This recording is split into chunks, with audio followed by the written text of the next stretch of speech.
biasa. Nah Ibu, kan kalau melihat tadi di awal tahun turun, Ibu turun. Kemudian karena ada pandemi, memang karena protokol kesehatan yang menyatakan ada keterbatasan. Betul. Tetapi tetap berupaya untuk bertatap muka walaupun melalui daring. Betul. Zoom, webinar, tapi ada juga yang langsung, tapi sangat ketat. Betul, betul. Dan satu jalan. Nah, kalau saya melihat kan ini betapa pentingnya menurut Ibu harus turun, nggak capek nih Bu, ketemu dengan masyarakat. Atmosfer apa yang didapat gitu? Kok harus ketemu gitu Bu? Ini luar biasa, 57 kecamatan. 57 kecamatan. Gimana Bu bertemu dengan masyarakat itu? Apa yang yang Ibu ingin dapatkan? Mungkin pertama bawaan Ibu ya, passionnya Ibu di sana.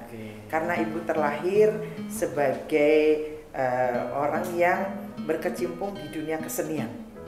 Nah, seni itu membawa Ibu masuk kepada kantong-kantong yang ada di masyarakat yang mengembangkan seni. Jadi Ibu biasa berkomunikasi.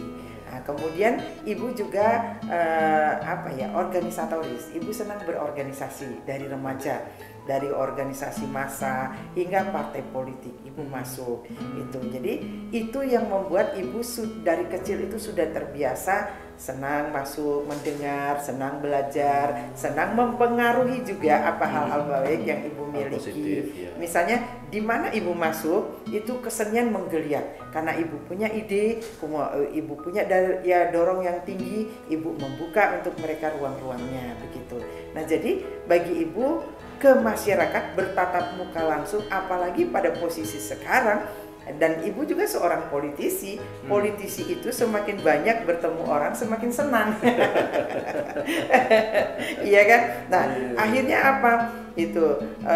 Ibu membuat program yang nyasar langsung. Orang visi-visinya kepada keluarga, kita tidak pernah bertemu dengan keluarga-keluarga itu kan omong kosong kalau kita bisa. Sekaligus ngecek. Iya.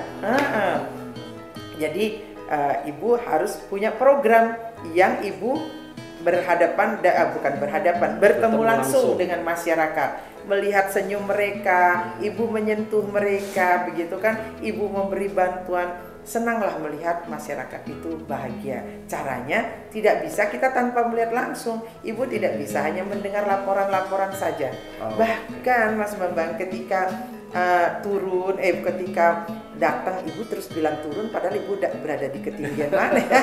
jadi seperti itu. Jadi kemudian memastikan masyarakat itu dalam keadaan baik. Kemudian sambil menyerap juga aspirasi mereka. Ada yang menitipkan, ada yang berterima kasih, ada yang menitipkan pesan sama Pak Gubernur. Itu kan masukan-masukan kecil dari masyarakat perlu kita dengar. Sentuhan langsung, tersenyum langsung kepada masyarakat bagi Ibu itu penting. Nah, karena Ibu merasa passion Ibu di situ, ketika bertemu masyarakat, Ibu seperti mendapat kekuatan, seperti mendapat tenaga. Itu makanya Mas Bambang lihat, Ibu apa nggak pernah capek? Ya capek, sampai di kamar udah kayak nenek-nenek lagi kan. Tetapi begitu ketemu masyarakat, udah dari mana datang power itu yang menjadi kekuatan, kebahagiaan itu. Betul. Dan ketika Ibu begitu kan masyarakat juga semangat. Nah, kadang-kadang kalau Ibu pikir di satu tempat acaranya siang, mereka udah pada ngantuk gitu kan. Daripada Ibu pidato panjang, tidak akan masuk, lebih baik Ibu ajak bernyanyi, Ibu beri kepada mereka hadiah yang begitu-begitu kan, mereka jadi senang gitu. Nah, setelah mereka senang baru titip, Bu, tolong bersihkan halaman rumahnya ya gitu. Kan itu hal-hal yang kecil sesungguhnya. Nah itu. Dan PKK jangan ditanya sudah seberapa Ibu bisa, tidak bisa. PKK itu melakukan kegiatannya rutin, bahkan sepanjang zaman. Misalnya membersihkan halaman rumah, seberapa besar sudah dampaknya, ya nggak bisa itu. Jadi harus suruh aja mereka membersihkan, terus lama-lama mereka akan terbiasa. Begitu. Bu, ini menarik juga terkait dengan ini kan bagaimana daya ketahanan ekonomi. Nah, ini kan pandemi kita tahu dampaknya sangat luar biasa. Ini saya melihat ada peran PKK di sana, tim PKK di sana. Bisa digambarkan Bu, kemarin bagaimana tim penggerak PKK akhirnya bisa membantu perekonomian lah, daya tahan ekonomi ya. Entah di keluarga atau seniman atau bagaimana sih Bu? Gimana? Nah, kalau dari ketahanan ekonomi ya jelas Bali terpuruk Bahkan kekuatan ekonominya kan minus, itu kan jadi minus 9 waktu itu, dan langsung Bapak sekarang udah bisa menaikkan kembali ke posisi apa 8% apa berapa ya, itu luar biasa. Berarti naiknya kalau dulu 9 sekarang naik 9 saja sudah 18% naik kan gitu. Nah, jadi benar-benar kita terpuruk karena kita sangat tergantung dengan pariwisata. Nah, ketika pandemi memang kita semua berpikir, aduh gini ya pariwisata ini rentan, kita udah benar-benar nggak bisa ngapain. Bahkan yang tadinya kayaknya bergelimang orderan begitu, bergelimang uang, akhirnya juga nggak bisa ngapa-ngapain. Ya Ibu bilang, nah, Bapak Gubernur juga mengeluarkan sekarang 6 kekuatan untuk di sektor ekonomi, tidak hanya dari pariwisata, tetapi dia menguatkan dengan pertanian, kelautan, kemudian dengan IKM, UMKM. Nah, salah satunya kan IKM, UMKM. Nah, kalau yang itu Ibu bergerak, kalau di PKK ada namanya penguatan ekonomi keluarga, UP2K, usaha peningkatan pendapatan keluarga. Nah, tetapi kemudian Ibu bergeraknya lewat jalur Dekranasda, karena Ibu ketua ex officio Dekranasda, karena di situ mengawasi, mengayomi para pengrajin kan begitu. Nah, jadi idenya itu originalnya keluar ketika ketika berada kita di puncak-puncaknya COVID itu 2021. Jadi Ibu minta sama Pak Gubernur, Bapak boleh nggak gratiskan itu art center? Karena menurut Pergub awalnya itu masih itu art center untuk PAD-nya provinsi. Itu. Nah, Pak Gubernur lalu berpikirnya, iya jadi tapi harus mengubah Pergub. Makanya waktu itu ada perubahan. Jadi untuk yang di bawah Kesirar Nawa dan di bawah Arda Chandra itu untuk pembinaan IKM UMKM.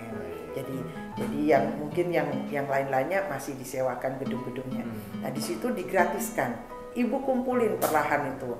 Jadi tapi Ibu kurasi juga. Jadi kurasinya itu ketat juga, 1 orang mungkin 2 orang itu turun dengan prokes yang ketat begitu. Akhirnya terkumpul. Jadi ketika akan itu ketat juga. Ketika besoknya akan dibuka, sekarang swab dulu. Yang nunggunya harus di swab begitu kan. Ya Ibu ada juga yang itu Ibu Koster masa pandemi ngapain? Ibu tidak pernah melakukan sesuatu untuk kepentingan Ibu sendiri. Pasti untuk kepentingan apa yang menjadi tugas Ibu. Karena di Dekranasda Ibu kasihan dengan para penenun. Orang sekarang ini petani saja nggak ada membeli hasil buminya, apalagi kain kan begitu. Tetapi apa yang kita lihat berbeda, Mas Bambang. Karena ternyata di masa pandemi itu juga Bapak Gubernur mengeluarkan surat edaran. Nah, ketika di masa mulai akan masuk pandemi, Christian Dior udah memakai endek kita.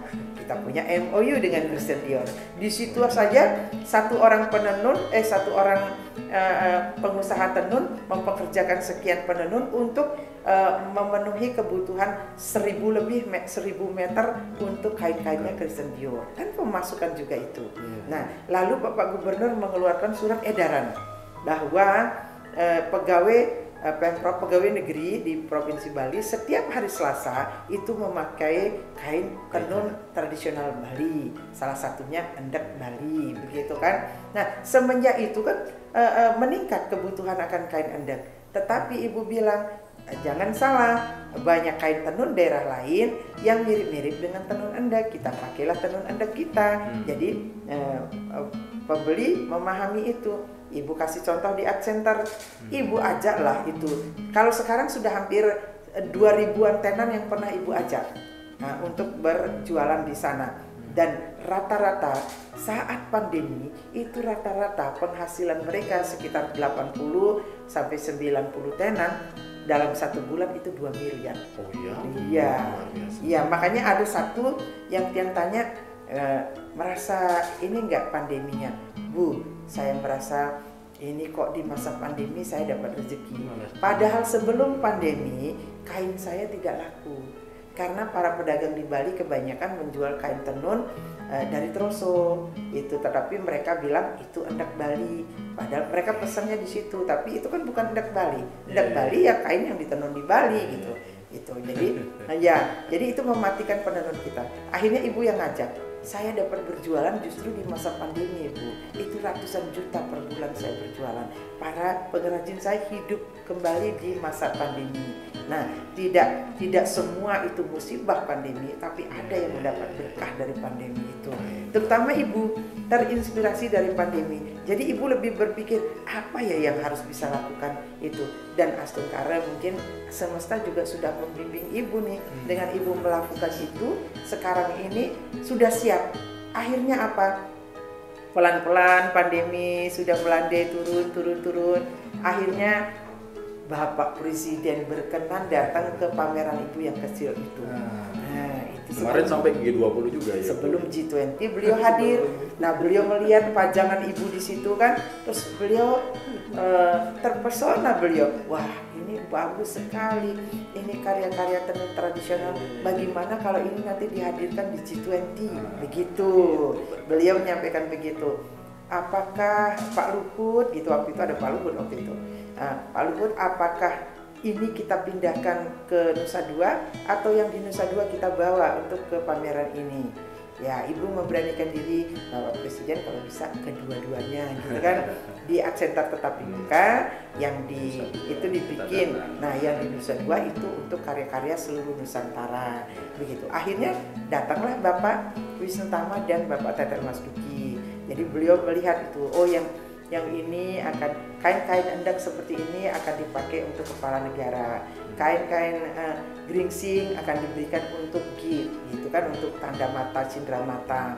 Kemudian pin akan dibuat untuk ukiran-ukiran Bali begitu. Nah, di situ kan terinspirasinya. Sekarang masalahnya siapa kainnya yang dipakai, bukan urusan Ibu. Silahkan saja di situ panitia yang memilih. Jadi Ibu hanya membantu udah. Jadi kain Bali dan karya kerajinan Bali sudah dipakai di G20 dan dikenal. Iya. Lebih dikenal lagi ke internasional dan itu peluang. Nah, harapannya kan nanti yang produk-produk lain, merek lain mengikuti, ya gitu ya. Nanti kita lanjutin lagi, balik ke PKK lagi Bu ya. Tapi kita harus ngopi lagi nih kayaknya. Ayo Bu, yuk. Teman, saudara jangan kemana-mana. Kita lanjutkan setelah yang satu ini.